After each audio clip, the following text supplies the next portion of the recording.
Robbie, your assessment of the performance and victory? Oh, we're delighted to get a result here, obviously. From our perspective, to back up was good. We probably left a few points out there on occasions. We're a little bit exuberant on occasions and didn't help ourselves. But all in all, the effort and the enthusiasm was good. It was a good game of rugby.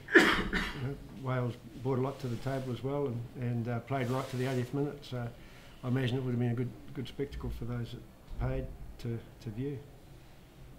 In the end, Curly Beale was obviously man of the match, but the two wings played a major role as well. Your back three seemed to be decisive. Yeah, the back three have done well in our last two outings. We're just getting a little bit more work out of them. But obviously, they don't get to play without work inside them. So yeah, there's a fair amount that goes on inside in order to be able to provide a little bit of space that they need. What was the difference today between the two sides? Oh, not a lot, to be honest. We took the pressure early, which was important. I think we made a little bit of progress in our defence this week, which we had to do. And obviously, I mean, you know, scoring helps. What do you reckon, Rocky? Yeah, probably not too much, to answer your question. Robbie, did you feel that you'd done enough on that last of your three scrums from which Wales scored to, you know, justified a decision to reset it? I mean, in other words, were you surprised that the referee allowed the try to stand? Do you ask that to me? Yeah. Well, do you and Robbie? You just got to roll with the punches with the scrums. I mean, you want to have, you'd like to think that they're all the way you want them to be, but that certainly wasn't the case for us today. And you know, if something went against us in the scrum, then yeah, that was to be expected after the way it started. What did you think, Rob, of that particular?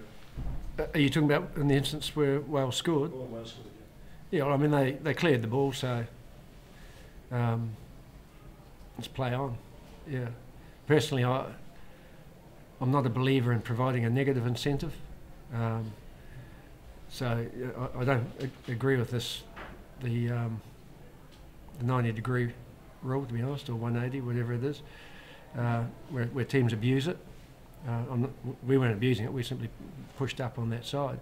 But I'm a great believer that the side in possession of the ball should be allowed to play the ball if it's there to play, as opposed to the whistle being blown and the game stopped, because no one comes to see that. And what tends to happen if you allow teams to manipulate, I'm getting sidetracked here, but if you allow teams to manipulate, then that's what they'll do.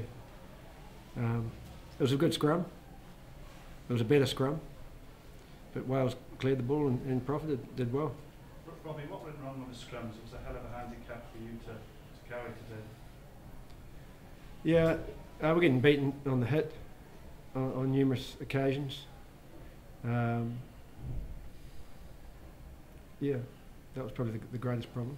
Are you concerned at all? Oh, obviously obviously we'll revisit it. And Robbie, given the fact that you did concede today so many tries to scrum time, how concerned are you about that at the second of next week?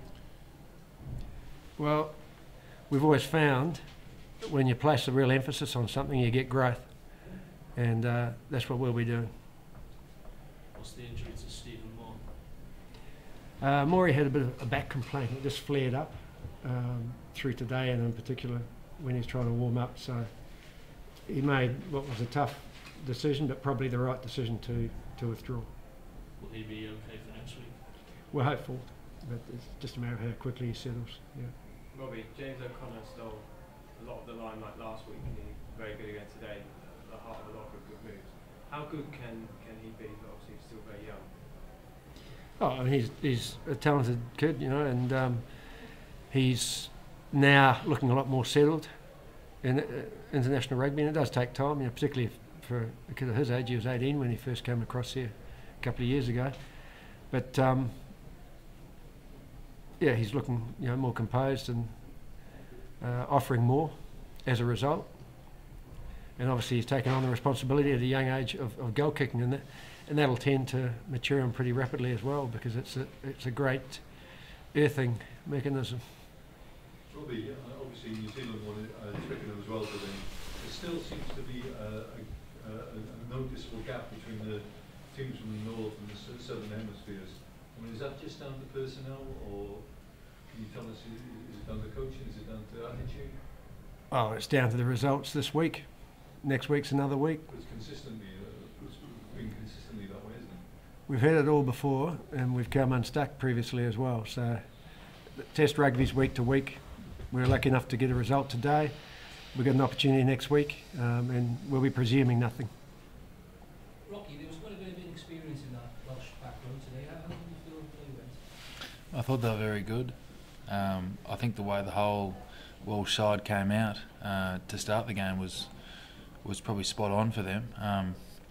You know, they contested everything, and they just you know, they're playing with a real spirit, and you know, that's probably added a fair bit to why it was difficult for us. So, you know, I don't know if you'd ask too much more of them. Do you think they're capable of beating the Springboks next week? Well, yeah, I'd say that you know, anyone can beat anyone. Rocky, how difficult was it to scrimmage out there when you lost it on that surface? It seemed to be huge chunks of it coming up after. Yeah, there was a bit of that. I think the one just before they scored the try was probably the worst of that.